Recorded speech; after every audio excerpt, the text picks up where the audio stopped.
বর্ষবরণে ঝাঁকিয়ে শীত নাকি উষ্ণ আবহাওয়ার ছোঁয়া, চিত্র পাল্টাবে কতটা? তো আবহাওয়া দপ্তর কি জানিয়েছে তা সবই বিস্তারিত জানিয়ে দেবো এই ভিডিওতে। ভিডিওটি অবশ্যই শেষ পর্যন্ত দেখবেন। ভিডিওতে একটি লাইক করবেন আর আপনি এই ভিডিওটি কোন জেলা থেকে দেখছেন সে জেলার নামটি কমেন্ট করে জানাবেন। আর এমনই আবহাওয়ার খবর পাওয়ার জন্য চ্যানেলটিকে সাবস্ক্রাইব করে চ্যানেলের সঙ্গে থাকবেন। তো চলুন এক নজরে দেখে নেওয়া যাক।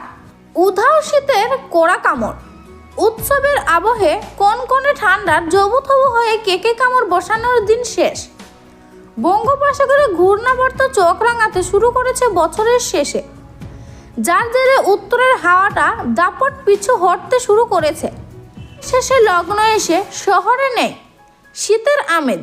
গত সপ্তাহে শহরে যে হেরে শীতের পারদ নেমেছিল, ভোল বদলে ইতিমধ্যেই ঊর্ধ্বমুখী।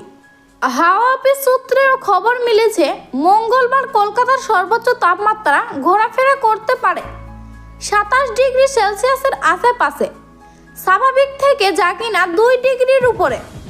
অন্যদিকে 17 ডিগ্রি সেলসিয়াসের আশেপাশে তিলমাত্রায় সর্বনিম্ন তাপমাত্রা ঘোরাফেরা করতে পারে, যা 2 ডিগ্রি সেলসিয়াস বেশি স্বাভাবিকের থেকে। আলিপুর হাওয়া অফিস সূত্রে খবর, সপ্তাহের শুরুতে আকাশ থাকবে মেঘহীন। শুধু তাই নয়, আগামী 31শে ডিসেম্বর পর্যন্ত কলকাতার সর্বোচ্চ তাপমাত্রা বেড়ে ছুঁয়ে ফেলবে 27 ডিগ্রি সেলসিয়াস। তার আগে শহরের সর্বোচ্চ পারদ ঘুরবে 26 ডিগ্রির আশেপাশে। দক্ষিণবঙ্গের কোথাও 31শে ডিসেম্বর পর্যন্ত বৃষ্টির কোনো সম্ভাবনা নেই। শহর এবং শহরতলিতে আগামী কয়েকদিন কুয়াশার পূর্বাভাস রয়েছে। সকালের দিকে হালকা থেকে মাঝারি কুয়াশা আগামী 3 দিন থাকবে কলকাতা আশেপাশে দক্ষিণবঙ্গের জেলাগুলিতে। পূর্বাভাসে জানানো হয়েছে আগামী 5 দিন হিমালয় সংলগ্ন পশ্চিমবঙ্গের রাতের তাপমাত্রার তেমন বড় কোনো পরিবর্তন হবে না।